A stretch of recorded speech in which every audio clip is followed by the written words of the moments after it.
바깥에 지금 비가 오고 있습니다. 봄비죠? 봄비가 오고 있습니다. 그리고 봄이 왔습니다. 봄비가 내리면 이제 그 어두웠던 칙칙했던 그 색깔들이 싹이 나고 파릇파릇하고 수생하듯이 겨우 내내 묶여있던 우리들의 신앙도, 우리들의 이 움직임도 새로 일어나고, 믿음도 일어나고, 기도도 일어나고, 전도도 일어나고, 건강도 회복되고, 할렐루야! 이런 놀라운 회복의 시간, 이 봄의 소망의 시간이 되시길 주님으로 축원합니다. 이 봄하면 생각나는 시가 있어요. 뭐냐면 이상화 시인 알죠? 빼앗긴 들에도 봄은 오는가. 제목이요. 빼앗긴 들에도 봄은 오는가. 이분이 1901년도에 태어나셔서 43년에 돌아가셨어요. 별로 오래 못 사셨죠. 독립운동가. 시대의 어둠만큼이나 절망도 깊어지고 그 절망으로 인해서 글을 쓰게 된 것입니다. 그래서 빼앗긴 들에도 봄은 오는가. 감옥에도 들어가시고요. 독립운동 하시다가요. 또 시 쓴 것 때문에 걸려 들어가시고요. 그러시다가 가슴앓이 하면서 이 43살, 그리고 해방되기 2년 전에, 참 이상해요. 독립운동가들이요, 해방되기 1년 전에 많이 돌아갔어요. 이은상 씨도 그랬고요. 이분도 해방되기 2년 전에 2년만 더 살면 조국의 해방을 볼 수가 있었을 텐데 생을 마감합니다. 식민지 시대에 암울했던 시대를 살아갔던 사람들의 그 어떠한 삶을 선택했을까요? 아니, 선택하는 것이 아니라 이 강요된 선택이죠.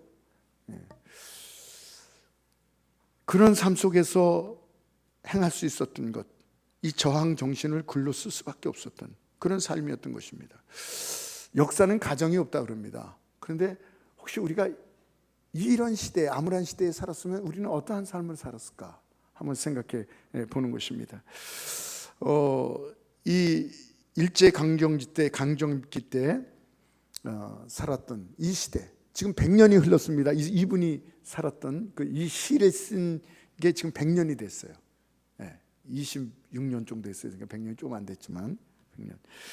오늘의 시대와는 확연히 다릅니다. 정말 천지가 개벽할 정도로, 천지개벽이라 그러죠. 천지가 개벽할 정도로 이 시대와 지금은 너무나 다릅니다. 그때는 억압과 통제와 감시와 가난과 나라 잃은 백성, 나라만 잃었으니까 언어도 잃고 글도 잃고 우리의 이름도 잃고 우리의 국권도 잃고 다 잃어버렸습니다. 그런데 오늘날은 어떻게 됐습니까? 10대 강국의 그 대열에 우리가 들어갔습니다. 과거에는 우리나라 백성들이 하와이, 사우디, 미국, 일본, 소독엔 특별히 광부와 간호원으로 갔죠. 그리고 베트남의 용병이죠. 베트남의 용병으로 수십만이 가서 전쟁을 치를 수밖에 없는, 그래서 외화를 벌어오고 우리가 가진 거라는 것은 몸뚱이 하나밖에 없던 우리들입니다. 지금은 어떻게 됐습니까? 중동, 스리랑카, 파키스탄, 중국, 베트남, 미얀마, 아프리카, 저 중동아시아, 유럽, 이런 모든 유럽에서까지 이제 우리나라에 취업하러 오는 거예요. 그래서 지금 265만 명이 사람들이 오셔서 우리나라에 살고 있습니다. 물론 가족들도 있고 이렇게 같이 온 사람도 있으니까 이제 그 취업하신 분은 한 100만 명 되고 있습니다. 저는 탈북자들의 간증을 듣습니다. 너무 안타까워서. 그럼 그분들이 그렇게 많이 얘기하는 걸 우리 들었죠? 한국 오니까 수돗물이 안 끊어져요. 뜨뜻한 물이 이렇게 나와요. 전기가 안 끊어진대. 그럼 뭔 얘기하는지. 거주의 자유가 있네요. 근데 정말 어떤 분이요, 쇼킹한 얘기를 하더라고요. 한국 가서 놀란 게 뭔지 아십니까? 한국 가서 놀란 게 있는데 이것 때문에 놀랬대요. 뭐겠어요? 한국에 오니까 일 안 할 자유가 있다는 것 때문에 놀랐대요. 북한에서는요, 돈도 안 주면서 일 안 하면 잡혀가요. 이런 사회입니다. 근데 한국에 오니까 일을 안 해도 안 잡아간대. 참, 요 한국은 일 안 할 수 있는 자유가 있구나. 별 자유가 다 있네. 우리는 그냥 당연한 걸로 알았는데 북한은 일 안 하면 잡아가요. 그래서 무슨 사업을 하려면 그 직장에다 돈을 많이 주고 나가서 일하게 되고, 돈을 줘야지만이 돈을 고인다 그러더라고요. 우리는 수업, 실업수당, 또 사각지대도 있지만 이 생계, 최저 생계를 나라에서 또 책임져 주고 있는 여러 가지 제도가 있지 않습니까? 참 놀랐습니다. 이렇게 좋은 나라에 지금 여러분만 알지 못하는 저는 자꾸 비교해 보는 거예요. 야, 우리나라가 지금 여기까지 왔구나. 여기까지. 네. 한국 사람만 모르는 한국. 네? 네. 100년 전에 빼앗긴 들에도 봄은 오는가, 나라 잃은 암울한 이런 시대에 희망이 있는가 하는 것입니다. 봄이 올 기운이 보이지 않는, 그래서 괴로워하고 몸부림치고 나라는 빼앗겼으나 봄마저, 희망마저는 빼앗기서는 안 된다는 이 절규를, 이분이 그 끝 소절에 뭐라고 얘기하냐면요, 이렇게 얘기합니다. 이 나라는 빼앗겼어도 희망만큼은 빼앗겨서는 안 된다는, 빼앗긴 들에도 봄은 오는가, 들이 빼앗겼는데 희망도 빼앗기는 게 아닌가, 이걸 잃으면 안 되는데, 그런 안타까움을 설명하고 있는 것입니다. 여러분, 일본이 1910년에 우리나라를 강제로 점령했어요. 이 시를 쓸 때는 20년 초반. 그러니까 아직도 45년, 20년 넘게 안 보이는 거예요, 해방이. 20년은 긴 세월 동안 억압을 받아야 되고 이 긴 터널을 지나가야 되는 것입니다. 그러니까 암울한 거예요. 정말 봄은 오는가? 우리 한국이 희망이 있는가? 우리 민족에 봄이 오는가? 하는 것이었습니다. 그래서 제가 한번 찾아봤습니다. 그랬더니 일제감정기 때도 우리 민족은 나라는 빼앗겼어도 이 시인의 고백처럼 또 우리 민족들은 저항의 이 운동을 계속 해왔던 것입니다. 해방되기까지 저항과 독립운동을 결코 중단한 일이 없습니다. 좀 길지만 제가 한번 연구한 걸 좀 읽어드리겠습니다. 1907년에 신민회가 있었고 독립의군부가 생겼고 대한광복회 1913년입니다. 그리고 비밀결사운동단체들이 조직되었고 민주주의 신흥 무관학교가 세워졌고 연해주에서 신안촌 대한광복군이 창설되었고 3.1 운동 만세를 한 후에 대한임시정부가 1919년 세워졌고 신흥 무관학교를 세웠고 조선의열단이 세워졌고 우리가 잘 들어보지 못했던 봉이동 또 전투 봉오동이네요. 봉오동 전투가 일어났었고 20년대에 그리고 청산리 우리 알죠? 청산리 전투가 또 일어났고 6.15 만세운동이 일어났고 신간에 또 광주 학생운동이 대대적으로 일어났고 국가보상운동 그리고 또 안중근 의사가 이도 저격이 일어났었고 이봉창 열사의 의거 윤봉길 의사의 의거 그리고 조선어학회 사건 우리 글을 못 쓰게 하니까 그것 때문에 한글을 쓰자는 또 운동이 일어나고 잡혀가고 이랬습니다. 또 이렇게 뭐 일일이 다 이걸 열고 할 수 없어요. 한 페이지도 넘어요. 항일, 무장투쟁, 독립운동, 애국개몽운동 그 암울한 시대에도 희망을 버리지 않고 계속적으로 우리의 글을 찾으려고 우리의 국권을 찾으려고 우리의 목소리를 찾으려고 참된 자유를 찾으려고 투쟁학교 감옥에 들어가고 죽고 갇히고 그렇습니다. 그래서 우리 조상들이 이런 빼앗긴들에도 보물 오는가? 보물 찾기 위해서 이렇게 투쟁함으로 지금의 오늘나라가 있을 수 있었던 것입니다. 이 100년 안에 한 나라가 초토화돼서 최빈국에서 선진국이 된 나라는 오직 한 나라.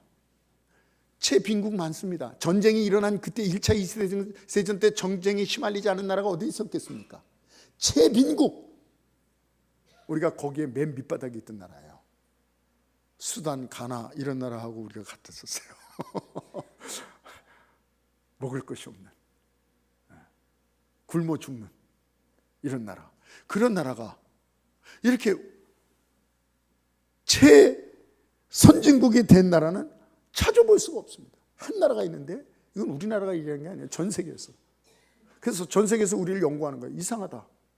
어떻게 100년 안에 전쟁이 일어나서 초토화된 저 나라가 선진국의 대열에 들어간 나라가 하나 있는데, 아시아에 한 나라가 있는데 그것이 바로 대한민국이라는 것입니다.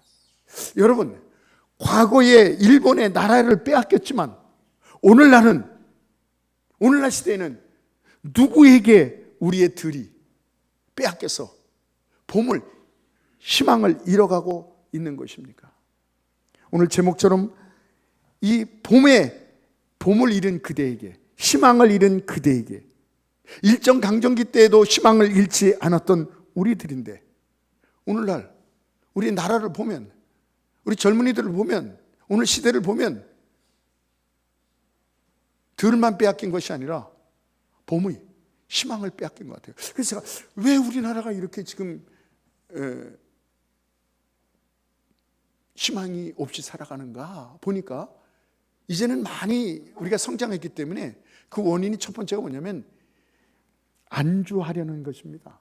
이제는 안주하려고 해요. 이게 얼마나 무서운 적인지 모릅니다. 지금 이 상태, 무엇을 해서 더 이뤄서 스트레스 받느니 또 해다가 안 될 수도 있으니까, 망할 수도 있으니까 그냥 이 상태가 좋은 거예요. 그냥 안주하자는 거예요. 뭘 도전도 안 하고 시작도 안 하고 희망도 안 하고 그냥 안주하자는 것입니다. 물론 우리 사람들은요, 안주하는 거 이거 정상입니다. 안주하면서 살기를 다 원합니다. 평안하기를 다 원하죠.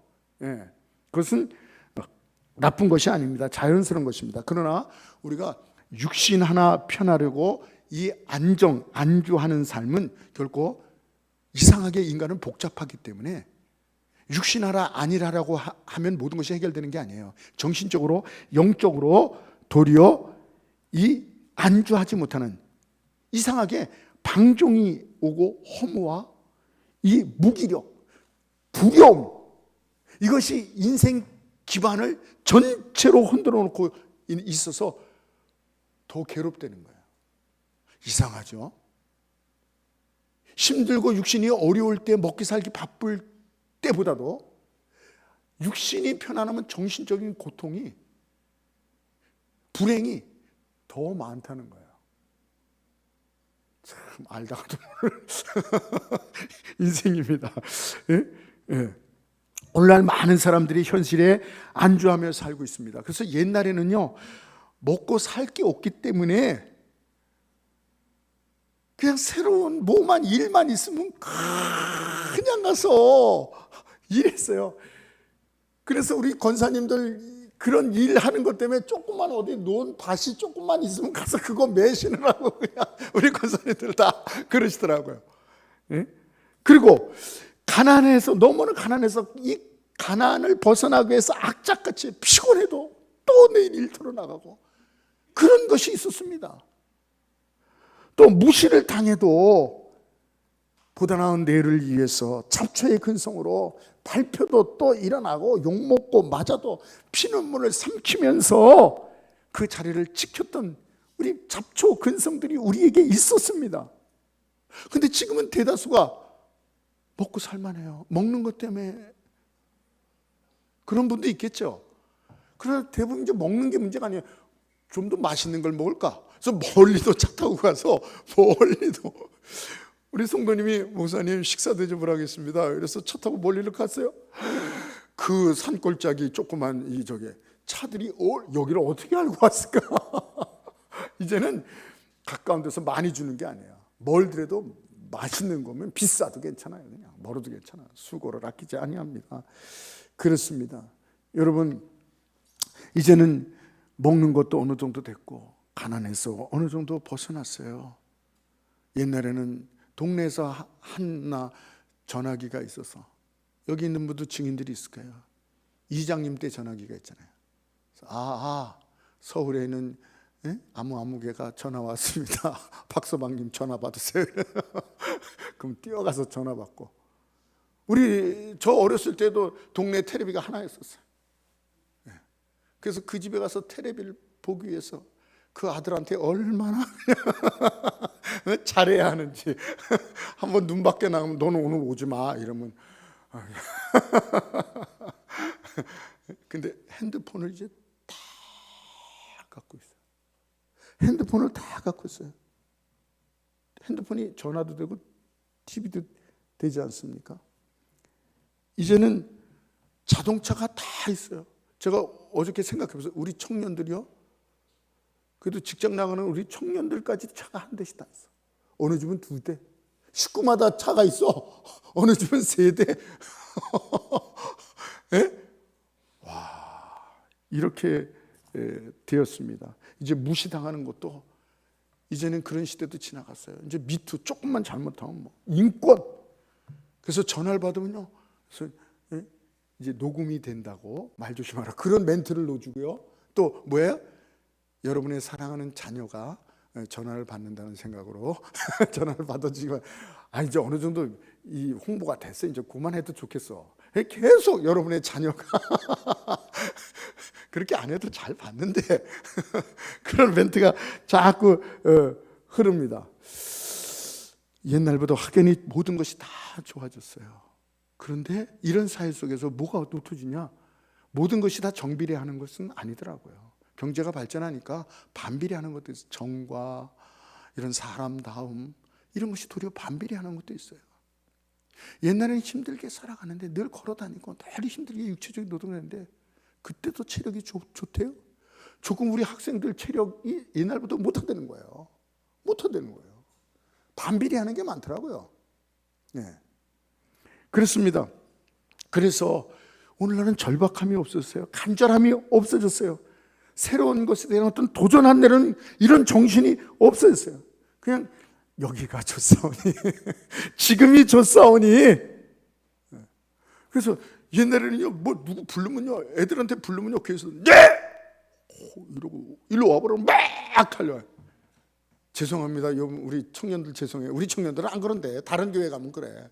청년들 불러도 일로 와봐라 이러면 흔히죠. 그래서 이렇게 와요. 옛날에 안 그랬는데 그냥 옛날에는 그냥 하면 아멘, 아멘. 우리 교회는 아멘을 잘하지만 할렐루야. 네. 다른 교회 가면 아멘, 아멘. 갈급함이 없어졌어요. 갈급함이. 네? 네. 그래서 이 안주함이 우리의 보물, 희망을 빼앗아 가고 있어요. 우리는 끊임없이 이 안주하려는 편의주의와 정말 몸부림치며 싸워야 돼요. 이 이상하 시인이 그런 어려운 가운데서도 어떻게 할 수가 없으니까 빼앗긴들에도 봄은 오는가 정신적으로 고뇌하며 몸부림친 것처럼 우리도 시대적으로 많이 이렇게 풍부해짐 속에 반대적으로 반대로 힘이 없어지고 연약한 자리, 지금의 이 자리 그대로 안주하는 것보다 도리어 도전해서 실패하더라도 실패한 그 자리가 하나님 앞에 더 칭찬받고 의미가 있는 것을 믿으시기 바랍니다. 실패는 성공의 어머니라는, 실패라도 해야지 그것이 경험이 되는 거예요. 경험이 되는 거예요. 아무것도 아는 사람, 제가 늘 말해요. 아무것도 아는 사람은 실패하지 않습니다. 그러나 그 생애는 이미 하나의 실패작이에요. 제가 어저께 노트에다가 좀 이렇게 생각나면 글을 적습니다. 그래서 어저께도 제가 글을 짤막하게 이렇게 적었는데 이런 글을 적었어요. 리더의 길. 자기 희생만큼 좋은 리더의 길은 없다. 이익심만큼 더 나쁜 리더의 길은 없다. 도전, 희생, 망함, 피곤함, 손해, 병듦, 죽음을 두려워하지 말라. 제 자신을 책찍질하는 거죠. 그런 글을 써놨어요. 저뿐만 아니라 우리 성도들은 다 영적인 리더인 걸 믿으시기 바랍니다. 그래서 오늘 본문의 빌립보서 3장 12절에 내가 이미 얻었다 함도 아니요 온전히 이루었다 함도 아니라 오직 내가 그리스도 예수께 잡힌 바 된 그것을 잡으려고 달려가노라. 사실 사도 바울은요 많은 것을 이루었어요. 내가 온전히 이루었다 아니 이룬 사람이에요. 얼마나 많은 교회를, 얼마나 많은 성도를 전도하고 우리는 상상지 못할 많은 영적인 일을 이루어 놨습니까? 우리 이번 이제 돌아오는 추석에 이제 그 7교회 성경에 나오는 그 7교회를 가볼 겁니다. 그거 사도 바울이 다 진 거예요. 그 옛날에 차도 없는데 수천 킬로를 걸어다니면서 어떻게 그것을 다 했는지 몰라요. 네. 여러분 그런데 거기에 안주하자 자기는 이루지 않았다 이게 아직도. 디모데전서 5장 8절에 일락을 안위를 이 얘기입니다. 좋아하는 사람은 살았으나 죽었느니라. 여러분 우리는 저항해야 됩니다. 저항해야 돼요. 안주하려는 것을 거부하시는 여러분 되시길 주님으로 축원합니다. 만물이 생동하는 새롭게 되는 이 봄이 오고 있습니다. 새싹이 얼음을 깨치고 차가운 바람을 이겨내고 맨몸으로 이 굵은 이 모래들을 생몸으로 새싹이 뚫고 나오는 거예요.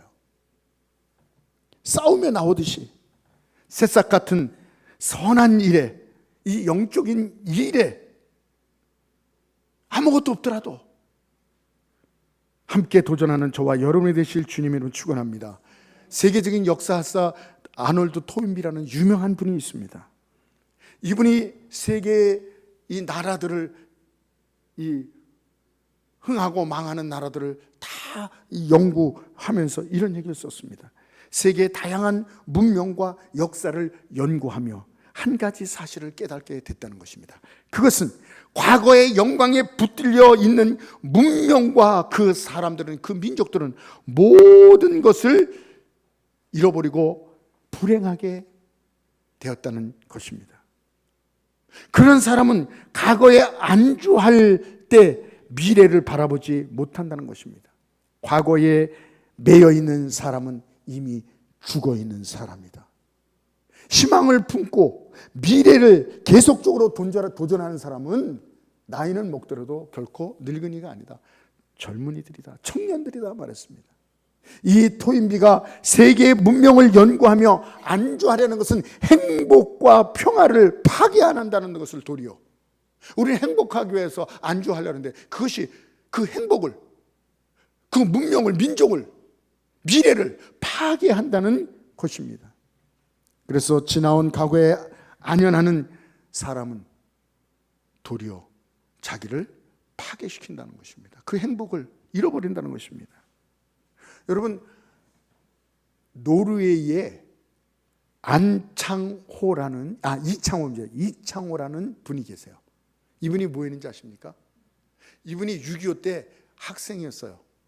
학생이었는데 폭격을 막 터뜨리니까 폭격을 맞아가지고 다리를 상하고 속도 여기도 막 망개지고 미군이 발견하고 불쌍하니까 미군 부대에 들어가서 치료를 해주는데 안 될 것 같은 거예요. 그러니까 신문에 내고 그랬더니 막 날라오는데 한정 우리나라 전쟁 중에 다 도와주려고 우크라이나 지금 전쟁이니까 막 도와주려고 그러잖아요. 우리나라도 전 세계에서 도와주려고 많은 나라가 왔었고 노르웨이에서 이 기사를 본 거야. 야, 우리나라가 그 청년 하나 못 살리겠냐? 보내라. 그래서 비행기를 보내서 노르웨이로 아주 행운하죠. 거기서 우리는 아무 병원도 없고 기술도 없는데 그 노르웨이 선진 그 의학이 다리를 고치고 병을 고치고 너무나도 고마워서 신문팔이, 식당일, 별걸 다 했습니다. 계속 요리를 하고 성공을 하는 거예요. 근데도 쉬지 않고 계속. 그래서 이분이 어떻게 했냐면 라면을 만들었어요. 라면을. 그때 당시 때. 그래가지고 맨 처음에 먹지도 않는 거예요. 이상한 거라고. 걸레 같다고. 근데 이분이 만들어서 다 일이 지나가는 사람한테 먹여주고 산더미처럼 많은데 팔리진 않고 포기하지 않았습니다. 계속 우리 한국 입맛에 맞게 하니까 그 사람들한테, 노르웨이 사람한테 안 맞는 거예요. 나는 맛있는데 이 사람들 왜 안 먹지? 왜 안 사가지? 그래서 그 사람들을 스프를 빼고 끓여주고 이건 싱거워요. 그래서 그 사람들이 원하는 걸 좀 더 집어넣고 이게 맛있어요. 이게 맛있어요. 실패를 계속했습니다. 그 다음에 그 사람들이 아주 좋아하는 라면 이제는 다 팔려가는 거예요. 그래서 노르웨이에서는요, 미스터 리라는 라면이 최고입니다.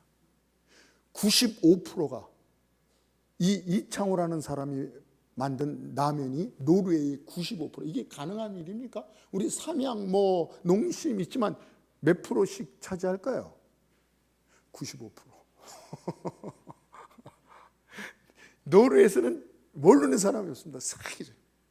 끝까지 마지막 그 많은 재산을 다 사회에 공헌하며. 그러니까 저 한국 사람 라면, 한국 사람 대단하다. 이 사람이 뭐라고 얘기인지 아십니까? 나를 기자가 찾아가서 이제 인터뷰를 할 때 성공한 이사장님, 이 회장님, 나를 성공한 사람이라고 부르지 마라. 나는 그걸 원치 않는다. 그럼 뭐라고 부를까요? 도전하는 사람이라고 불러라. 나는 계속 도전할 것이다. 끝까지. 일일이 다 말할 수 없어요. 이 사람이 얼마나 어려움을 당했으면 장애를 갖고 있죠. 말도 안 통하죠.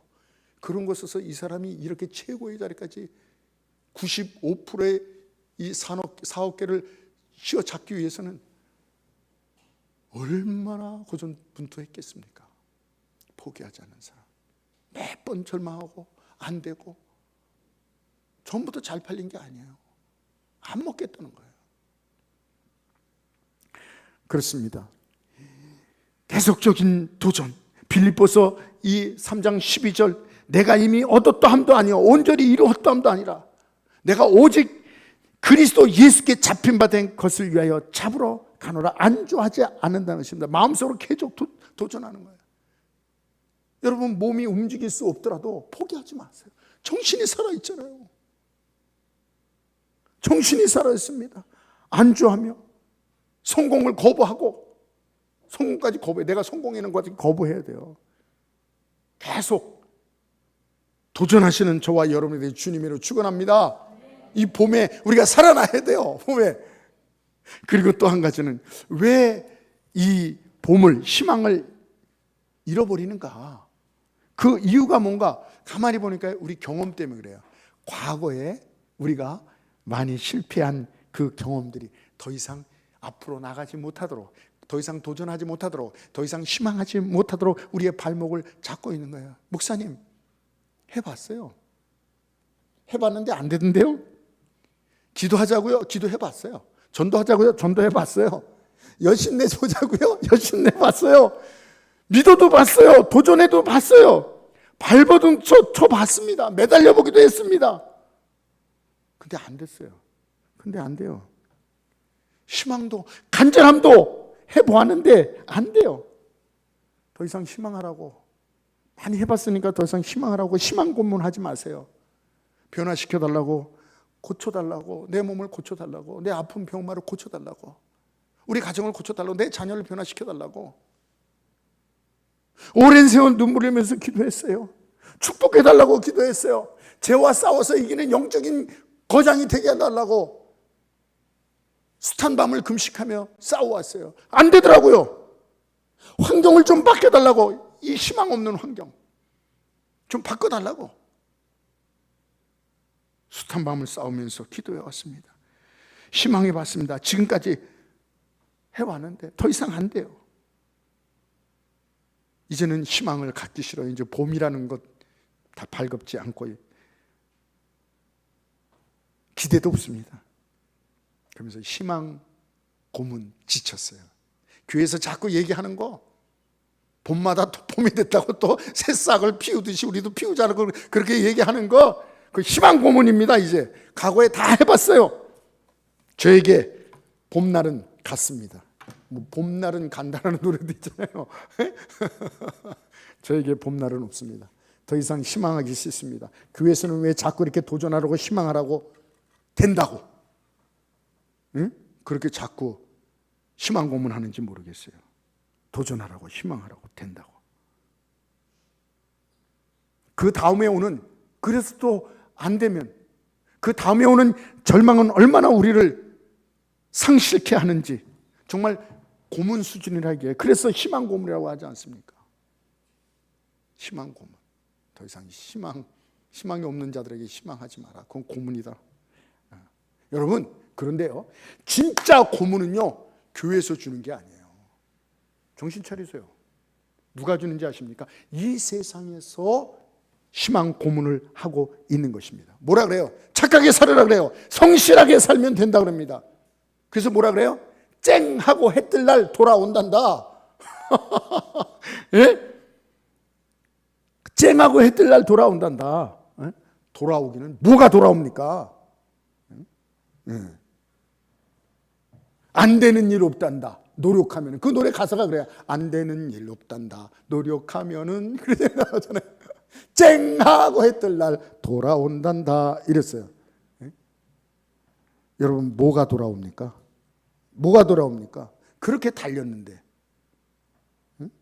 안 되는 일 없단다. 노력하면, 이분이 얼마나 노력했는데요. 재산이 500억인데 싹 날라갔어요. 부인이 어떻게 뭐 사업을 했는지, 뭘 투자했는지 잘못되고 28억의 빚을 갖고, 이분이 80세예요. 80세에 들어갔어요. 우리나라 나이로 80세야. 80세에 하루에 5번이나 행사를 뛰고, 차 안에서 김밥을 먹어가면서 그렇게 빚 갚느라고 그렇게 날고 뛰었어요. 근데 쨍하고 해 뜰 날 온 게 아니라 비명 행사했어요. 심장마비로. 얼마 전에 이 세상을 떠나지 않았습니까? 도리어 세상이, 어떤 경제가, 정치가, 과학이 도리어 우리가 믿고 있는 과학들이 도리어 우리에게 희망 고문을 하고 있는 것입니다. 뭐 희망이 있습니까? 병들고 죽고, 그것도 수고와 슬픔뿐이라고 얘기하고 있습니다. 그러나 나는 너희가 믿는 이 희망이 세상과 같이 희망 고문이 아니라, 너희가 기도한 것, 너희가 도전하는 것, 수고하는 것, 너희가 믿는 것, 너희가 희망하는 것, 아니 너희가 실패했다고 생각하는 것조차도, 너희가 지금까지 했는데 안 이루어졌다고 절망했던 것까지도 내가 반드시 이루어 주리라. 할렐루야. 우리가 이 세상을 사는 동안에 그 누구도 거역할 수 없는 자연의 법칙이 있습니다. 그것은 시간입니다. 시간을 뒤로 할 수 있습니까? 잠깐 멈출 수 있습니까? 밤낮을 바꿀 수 있습니까? 이제 낮이죠? 밤이 옵니다. 또 새벽이 올 수 있어요? 아닙니다. 이건 바꿀 수 없어요. 또 봄, 여름, 가을, 겨울, 이거를 바꿀 수가 있습니까? 봄을 이기는 겨울 없다 그랬어요. 봄에서 또 겨울로 오나요? 한 번도 그렇지 않던데요. 제가 인생을 조금 살아서 그러나요? 우리 인생을 많이 살았던 우리 유충원 권사님, 봄 다음에 겨울이 온 적이 있나요? 권사님도 없으시죠? 없습니다. 그렇습니다. 우리의 인생도 마찬가지입니다. 인생이 봄, 여름, 가을, 겨울. 요한복음 11장 25절에 예수께서 이시되 나는 부활이요 생명이니 나를 믿는 자는 죽어도 살겠고 살아서 믿는 자는 영원히 죽지 아니하리라. 할렐루야. 이것이 무슨 얘기예요? 이게 뭔 얘기입니까? 너희가 믿는 것은 살아서 이루어지고 살아서 이루어지지 않았으면 영원토록 죽어도 영원한 가운데 이루어지리라. 할렐루야. 날 위해서 수고한 모든 것 하나도 땅에 떨어지지 않고 우리는 안 됐다고 생각하죠? 아니에요. 우리는 그냥 내가 수고하고 심는 것이 싹이 안 나고 열매가 안 났다고 생각하죠. 주님도 모르게 그냥 지나갔다고 생각하죠. 아니에요. 물 한 그릇 대접한 것도 내가 결코 잊지 아니하리라. 그래서 이 빌립보서 13장 13절에 형제다 나는 아직 잡은 걸로 여기지 아니하고 오직 뒤에 있는 것을 잃어버리고 앞에 것을 잡으려고 뒤에 있는 것을 잃어버린다 그랬어요. 잘한 것도 잘못한 것도 못한 것도 실패한 것도 실망하지 말고 포기하지 말고 할렐루야. 뒤에 것은 잃어버리는 여러분 되시기 바랍니다. 잘한 걸 갖고 있어도 안 돼요. 교만해져요. 안 돼요. 못한 거에 자꾸 주눅 들어서 못한 거, 실패한 거 이것도 가지고 있으면 안 됩니다. 내가 모든 것을 뒤에 것을 잃어버리고 할렐루야. 뒤에 것을 다 잃어버리고 우리 성도님 되시기 바랍니다. 우리 권사님들 뒤에 것 잘못한 것 자꾸 거기에 주눅 들지 말고 잃어버리시기 바랍니다. 기도했더니 안 돼.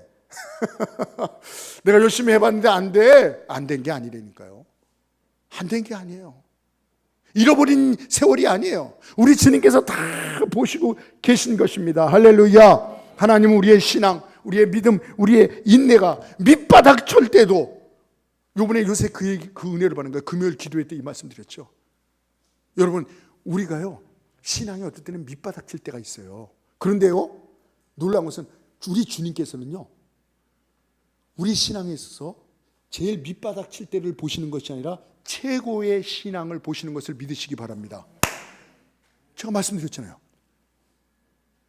욥이 다 인내한 사람인 줄 알았어 끝까지. 근데 성경 보니까요 절망하고요 거의 원망 비슷하게 왜 내가 이 땅에 태어날 때 죽지 않았을까? 이제 그만 살고 죽고 싶습니다. 그런 얘기가 막 나와요. 욥도 이렇게 내려갔을 때 근데 하나님께서 욥을 어떻게 봐요? 가장 믿음이 있을 때 가장 인내했을 때 최고의 신앙의 욥을 보고 넌 믿음의 사람이라고 성경은 얘기하고 있습니다. 욥의 인내를 보았거니와 아브라함도 마찬가지입니다. 아브라함 믿음의 조상이라고 그래요. 그런데 성경 가만히 보면 아브라함이 믿음 좋을 때도 있었으나 하나님의 마음을 의심하고 하갈을 들여서 첩을 들여서 이스마엘을 낳게 한 그런 밑바닥일 때도 있어요. 믿음이 동일할 때도 있었단 말이에요. 그렇지 않습니까?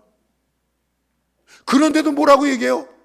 아브라함아 너는 믿음의 조상. 우리 하나님께서는 바닥 때를 보지 않고 최고의 때를 보시는구나. 거기뿐입니까? 성경에 나오는 삼손 또 베드로 뭐야? 주를 모른다고 3번 부인했잖아요. 그런데 예수님께서 베드로 반석이다. 할렐루야. 최고의 믿음을 여러분의 신앙에 밑바닥이 있을 때 너는 왜 이렇게 인내하지 못하냐? 너는 이렇게 믿음이 없냐? 너는 이렇게 열심이 없냐? 이러지 않으시고 여러분이 최고의 정점을 찍었을 때 우리 주님께서 여러분을 평가하시는 것을 믿으시기를 바랍니다. 할렐루야. 하나님의 눈에는 믿음으로 신앙생활을 한 것은 실패가 없습니다. 할렐루야. 우리가 실패했다고 생각하죠. 하나님은 잘했다. 내가 그것을 받았다. 할렐루야. 왜냐하면 합하여 선을 이루는 은혜가 있기 때문인 것입니다. 할렐루야. 과거의 실패 때문에 내가 해봤어. 기도도 해보고 전도도 해봤어. 결심도 해보고 다시 또 신앙생활을 해보겠다고 했었어.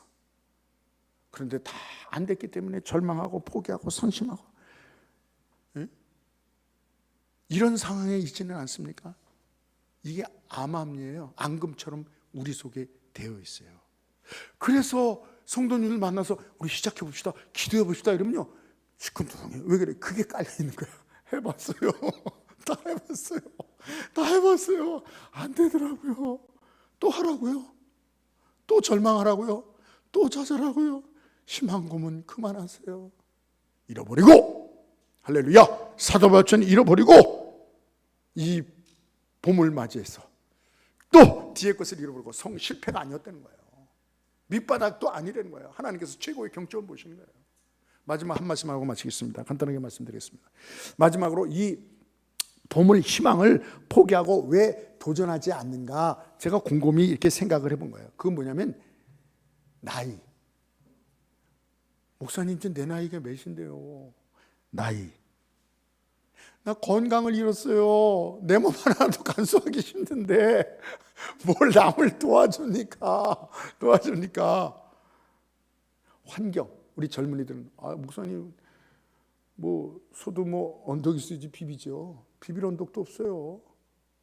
나는 아무것도 없어요. 정말 돈이 있어요. 뭐 금수저가 있어요. 뭐 그렇다고 내가 외모가 좋아요. 뭐가 있습니까? 아무것도 없습니다. 물론 나이와 환경과 건강 중요합니다. 아무래도 그런 것들이 영향을 미치죠.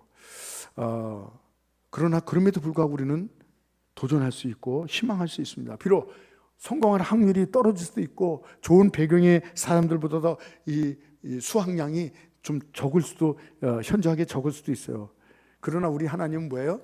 상대평가를 하지 않고 절대평가라는 거야. 남하고 비교하지 마라. 네 모습 그대로, 우리 모습 그대로. 나는 너만 본다.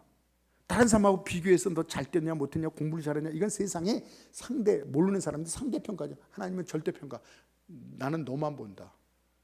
너가 100% 했느냐 퍼센트, 80% 했느냐, 너 20% 했느냐, 5% 했느냐, 0% 했느냐, 너만 본다. 다른 사람은 비교하지 않는다. 이건 하나님만 할 수 있는 거예요. 나하고 싸우는 거예요. 나하고 싸우는 거야. 너 건강 그대로 안다. 내가 네 나이를 안다. 네 건강을 안다. 네 환경을 안다. 네 지식을 안다. 너의 모든 것은 성품까지도 다 알고 있다. 그러나 하나님은 뭐예요? 성실을 보신다는 거예요. 순종을 보신다는 거예요. 여러분, 스피노자가 뭐라 그랬어요? 내일 지구가 멸망할지라도 나는 한 그루의 사과나무를 심겠다. 뭔 얘기하는 거예요? 내일 지구가 멸망해서 사과를 심어서 뭐예요? 바보 같은 사람 같죠? 그러면 뭐예요? 성실. 하나님께서 성실을 본다는 거예요. 그래서 마지막 그 3장 14절에 뭐랬습니까? 표된 행하여 그리스도 예수 안에서 하나님 위해서 부르신 부름의 상. 여러분, 사도 바울이 이때가 언제인지 아십니까? 나이도 많았을 때예요. 건강도 잃었을 때예요. 지금 죽음을 기다리고 있어요. 그래서 디모데후서 4장 6절에 뭐라는지 아십니까? 전제와 같이 내가 벌써 부음이 됐고 떠날 날이 가까웠도다. 양을 잡을 때 각을 떠요. 각을. 가죽을 벗기고 내장을 벗기고 마지막에 거기다 포도주를 부어서 태우는 거예요.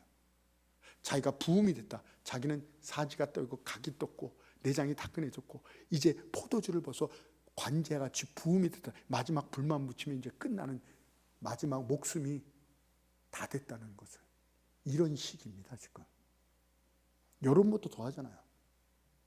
여러분 가죽 벗겨졌어요? 사지가 다 떨어져 나갔어요? 이제 불텔로 거기다 포도주를 붓고 지금 그런 상태예요? 아니잖아요. 감옥입니다. 나이도 들었습니다. 몸도 몹시 아픕니다. 살 소망도 없습니다. 그러나 감옥에서도 나올 수 없지만, 자유도 없지만, 움직일 수도 없지만, 물질도 없죠. 건강도 없고 살 날이 얼마 안 남았지만 나는 달려갈 길을, 이 감옥에서도 어떻게 달립니까? 막 뛰어대는 거예요? 아니에요. 움직이지도 못하는 그런 상황이에요. 그러나 정신적으로, 믿음으로, 기도하며 계속적으로 도전하는 하나님, 이 복음이 전 세계에 예수 그리스도의 계절이 오게 하여 주시옵소서. 할렐루야. 나이도 없었다니까요. 나이도 많았다니까요. 갇혀있다니까요. 건강도 없다니까요. 돈도 없다니까요. 움직일 수 있는 자유도 없었다니까요. 여러분도 났잖아요. 그런데 이는 뭐야? 끝까지 달려갈 길을 달려간 거예요. 정말 그의 기도대로, 그의 바람대로, 그의 소망대로 봄은 왔습니다. 할렐루야. 전 세계에 예수 그리스도의 복음이 전파되고, 이 아시아의 이 동쪽 맨 끝에 있는 나라, 그쪽에서 보면 그런 거예요. 이 조그만 나라에도 예수 그리스도의 복음이 전해서 가는 곳마다 십자가가. 할렐루야. 말씀을 마칩니다. 강철한 카네기라는 사람이 있어요. 이 사람이 옛날부터 귀하게 여기는 이 그림이 하나 있어요. 그래서 사람들이 저 누가 그린 그림입니까? 저 비싼 겁니까? 뭐 피카소가 그린 그림입니까? 아니에요. 무명 화가가 그린 겁니다. 그림이 뭔지 아세요? 이 썰물 때 물이 다 내려가고 그 바닷가에 모래사장에 배가 덩그러니 있고 이 노가 이렇게 있고 이렇게 쓰러져 있는 거예요. 그런 그림이에요. 그림도 명작이 아니고 좋은 화가가 그린 것도 아니고 유명한 화가가 그린 것도 아니고 작품의 가치도 없고, 그걸 왜 평생 당신은 저렇게 갖고 있습니까? 그 밑에를 글을 봐라. 뭐라고 썼냐면 밀물은 반드시 온다. 밀물 때는 반드시 온다. 지금 썰물 때문에 물이 다 내려간 거예요. 민물 때는 반드시 온다. 그걸 자기의 생활의 인생의 모토로 삼은 거예요. 그래서 준비하며 기다리면 이 사람도 구두 닦기부터 뭐 식당 일부터 별걸 다 했어요. 부모를 잘 만났습니까? 배운 게 있습니까? 아무것도. 시대를 잘 만났습니까? 아무것도 없는 거야. 백도 없고 절도 없고 아무것도 없는 거야. 네? 그런데 그걸 보고 기회는 온다. 반드시 민물 때는 온다. 그때 노졌는 거예요. 그걸 삼고 준비했더니 세계적인 갑부가 된 것을 여러분 믿으시기 바랍니다. 네. 여러분, 봄을 잃은 기대에게 우리도 어느 정도 이제 살았기 때문에 이제 안주하려고 그러고, 그리고 여러분 뭡니까? 과거에 실패한 경험들이 우리의 발목을 잡고 있고, 그리고 이제 내 나이, 내 건강, 내 환경, 이제 더 이상 봄은 오지 않는다고. 봄을 잃은 그대, 희망을 잃은 그대에게 우리 주님께서 오늘 여러분을 깨우시길 원합니다. 여러분의 인생, 여러분의 신앙에 봄이 오기를 주님께서 말씀해 주시고 있는 것입니다. 할렐루야. 저와 여러분이 이 더 이상 안주하지 말고 이 낙심의 자리, 절망의 자리, 실패의 자리에서 쓰러지더라도, 내일 포기하더라도 다시 또 일어나는 그런 희망의 사람, 봄을 기다리는 저와 여러분이 되길 주님으로 축원합니다. 이 시간에 1분간만 한번 기도하겠습니다. 오 주님, 그렇습니다. 그 암울한 일제시대에도 봄을, 희망을 놓지 않는 우리 선진들이 있었는데, 우리는 이렇게 천재개벽할 만큼 좋은 나라, 좋은 시대에 살고 있는데 무엇이 우리를 절망 가운데 주저앉게 하고 더 이상 봄을 희망하지 못하게 하고 있는가요? 안주하려는 것입니다. 안주하려는 것이에요. 실패한 경험이 우리의 발목을 잡고 있는 거예요. 우리의 나이가, 우리의 건강이, 우리의 환경이 환경 탓하고 있는 것입니다. 아닙니다. 우리 주님께서 말씀하십니다. 반드시 내가 너희를 회복하리라. 너희가 한 모든 것은 하나도 실패가 없다. 내가 너희의 성실을 본다. 내가 너희 최고의 신앙을 본다. 최고의 정점을 본다. 오늘 말씀 생각하면서 주여, 이 봄날에 우리의 신앙도 봄의 기운을 갖고 새싹을 낼 수 있는, 결심할 수 있는, 도전할 수 있는 믿음의 사람이 되게 하여 주시옵소서. 우리 한번 1분간 말씀 잡고 기도하겠습니다. 주여,